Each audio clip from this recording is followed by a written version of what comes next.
Hey, and thanks for joining me today. This is Mike with Designs by Em, and today I am bringing you a video on how to create a card like this. I am part of Anthony's Papercraft design team, and starting last week we were doing Christmas blog hop on Fridays.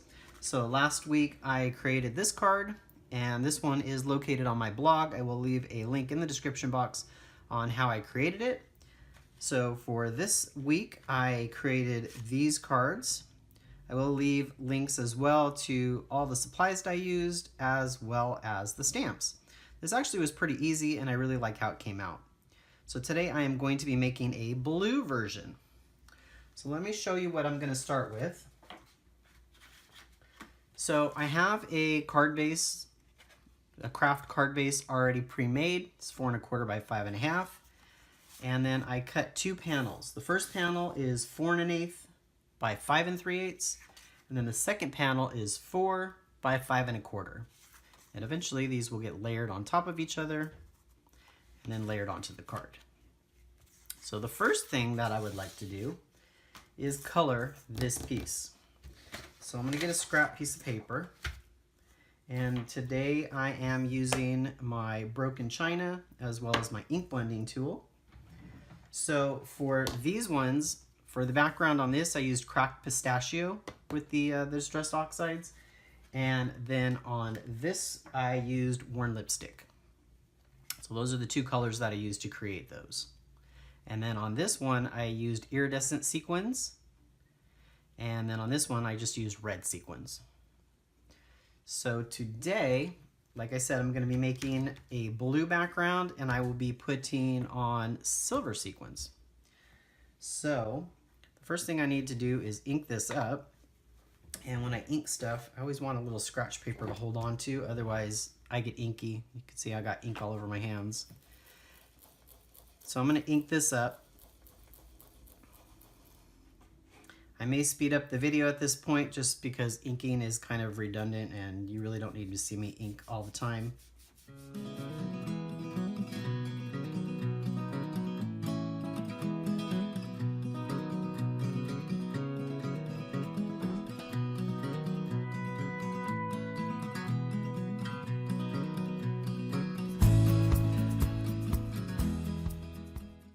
All right, so there you go.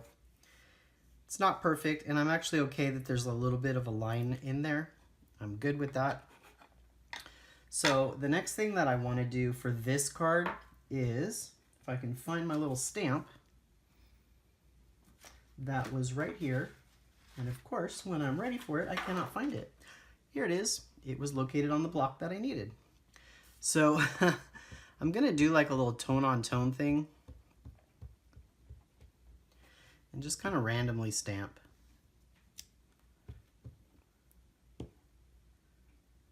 And I planned in my head already to keep this Christmas tree in the center, whereas the other 2 cards that I made were off to the left a little bit. So I'm just gonna leave a little bit of room in the middle for that Christmas tree. And if I overlap, it's okay because I'm gonna be using white embossing powder. So anything that is behind the tree. So I know some of these that I'm stamping are going to be behind the tree. I think the white embossing powder will cover most of that. So, and then there's presents at the bottom. So I think that's probably good. Just gives a little bit more interest there. All right, so the next thing I want to do is let this dry completely. So I'm going to give this a few minutes to dry. I may use my heat gun to dry this as well. So I'll meet you right back. All right, so I've gone ahead and I used my heat tool and I dried this. Distress inks do take a little bit longer to dry, so I want to make sure it was completely dried before I went on to the next step. So I am using my anti-static powder because I want to make sure that A, this is really dry, and B, we're going to be using Versamark and some white embossing powder, and I want to make sure that that does not stick anywhere. If it does, it's not the end of the world, but I'd like for it not to stick. So I'm giving this a lot of powder. All right, I think that looks good. So like I said, I'm gonna put this in the middle. We're gonna center this guy this time. And that looks about good to me. And see, there are some parts of those little stars that will be behind the tree, but I think will be okay. So I'm using my Tonic Studio by Tim Holtz stamp platform. I like this a lot. So I'm going to take my Versamark ink and I'm going to ink this up really well.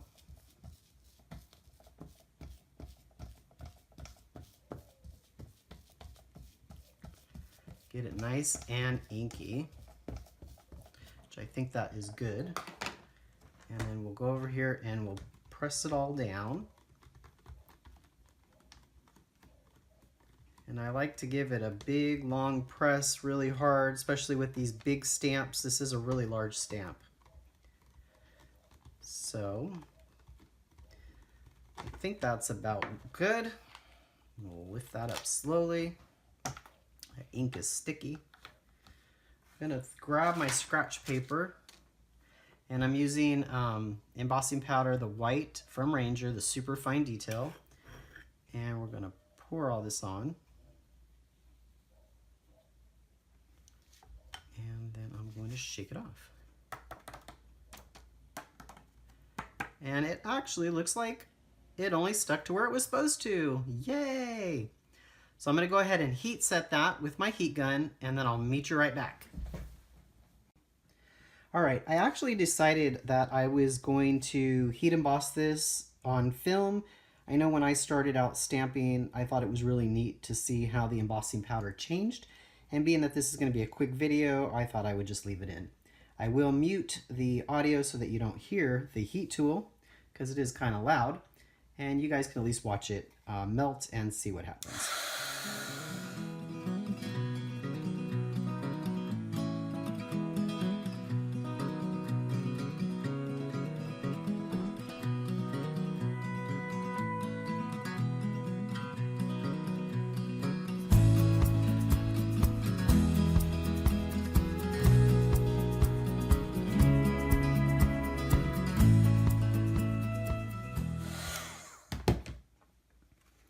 All right, and there you go. And see, this is what I was talking about. The stars that I stamped, I kind of had a feeling that the white embossing powder would cover that up, so it really doesn't look bad. I wanted them to be behind, and they still look behind, so that's perfect. All right, so let's start assembling our card. All right, so the first thing that I am going to do is take my panel, and so I created a layer here that will be layered onto the craft cardstock. And I am going to take my nifty Scotch Advanced Tape Glider and just apply some tape. When I first started using the tape glider, I was so afraid of it I couldn't get the tape to come out properly. Now I feel like it's a lot easier for me to use than glue. The other thing that I was afraid of was lining things up, but I think I've got that down. I do have to stand up.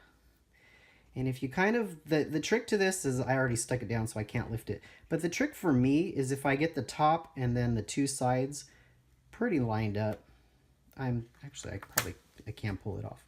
So if I get at least like these two corners and these two corners lined up here, or this corner and this corner, it pretty much lays correctly throughout the rest of the card. So that's usually what I try to do. And I'm off to an angle a little bit, so for me that looks good. It may not be 100% perfect, but like I say in my cards, I'm not Hallmark. And it's a handmade card, and people are going to love it. Okay, so that's my first. Then I'm going to lay this panel down on top, just like that. You could have maybe, instead of the white, since I'm going to put silver on the Christmas tree, this might have been nice to use a silver panel, but I didn't. I still could, but I'm going to leave it. On which card was it? On the pistachio card, I actually did 2 layers. No, was it on this pistachio card? Yeah. So on the pistachio card, I created 1 offset layer. Then I created another offset layer. And then I had a 3rd layer, which I actually colored the pistachio. So it's got the craft cardstock, the 1st layer, the 2nd layer, and then the pistachio layer. On the worn lipstick one, I did like what I'm doing now, and I just did 2 layers. So the white layer and the worn lipstick layer. All right, so the easiest thing now, because I'm going to be putting sequins on this, and it's going to be hard when I flip it over to glue it, tape it now. So tape it first. So let's tape this guy down.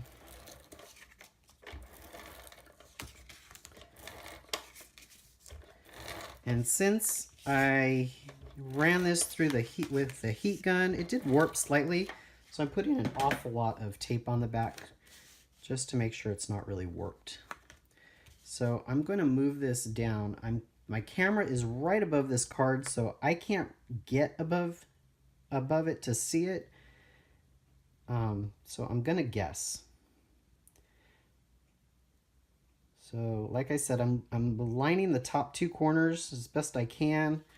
Like I said, I can't really see because I'm off to an angle, and the camera, if I was to look straight above, would be in my way.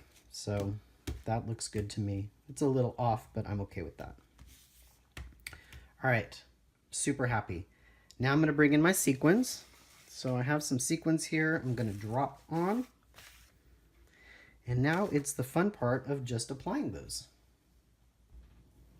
All right, I zoomed you guys in a little bit so that you could see my process. So I know I have one bigger one, and I'm going to put that at the top for the star. And then I'm just going to kind of lay out these ones. And I'm going to pretty much focus on, there's kind of like some built-in ornament spots on this stamp. And I'm going to go ahead and just fill in some of these that I think would look nice filled in. And to me, that looks pretty good, actually. I have an extra one, but I don't know. If I put that there, yeah, that looks pretty good to me. I like that. So that's my secret for applying sequins, is kind of lay them out the way you'd like them. Then I have some multimedia matte. I just put it in a small bottle because it's got a fine tip and it's a little bit easier to use. And so I like this pick-me-up tool. It's a jewel picker. If my sequins were on the mat, sometimes not. Yeah, it's not working now. So sometimes it works really, really well. Sometimes it doesn't. So as you can see today, there you go. Now it picked up. So sometimes it does, sometimes it doesn't. I don't know. Today I'm going to use my fingers. So this was sitting upside down, so there should be glue right at the tip. So you just need a tiny bit. So I'm going to go through and I'm just going to apply a tiny bit of glue. And now I'm using the multimedia matte because it dries matte, thus the name, but it also is really strong. I mailed a few cards actually using sequins. Sorry, I'm like doing 2 things at once. I've mailed a couple cards using sequins. There was an air bubble in there that kind of shot my other one out of the way. And they've stayed on. So this stuff works really well. I definitely recommend it. It's not expensive. I've had one bottle forever, and I just purchased a new bottle. And I've had I do a lot of cards. I don't post a lot of my cards online or on videos, which I should, and I will try to get into that habit more often. But this stuff kind of lasts because you only need a tiny bit. Put my little needle back in there. And honestly, that is the card. So that came out really nice, and it was really quick. You can get a lot of cards done really quickly this way, I think. And I like the way that it came out. So, for example, let me zoom you guys back out here. So this was the first card that I did. As you can see, I did go ahead and color in some of the spots with some colored pencils. And then I used the iridescent sequins on this one. On my second card, I just went with all red, and I didn't color in the presents as well. And for the one we just completed, I just added a few of those stars in the background with the sequins, and then I left the presents uncolored as well. So that is the very quick and easy card for this week. So don't forget, I am part of the Anthony Papercraft blog hop. So down in the description box below, I will have links to the other designers that are part of the blog hop. I don't believe they have videos, so they will be linking to their blogs. So until next time, thanks guys, and have a great day. Bye.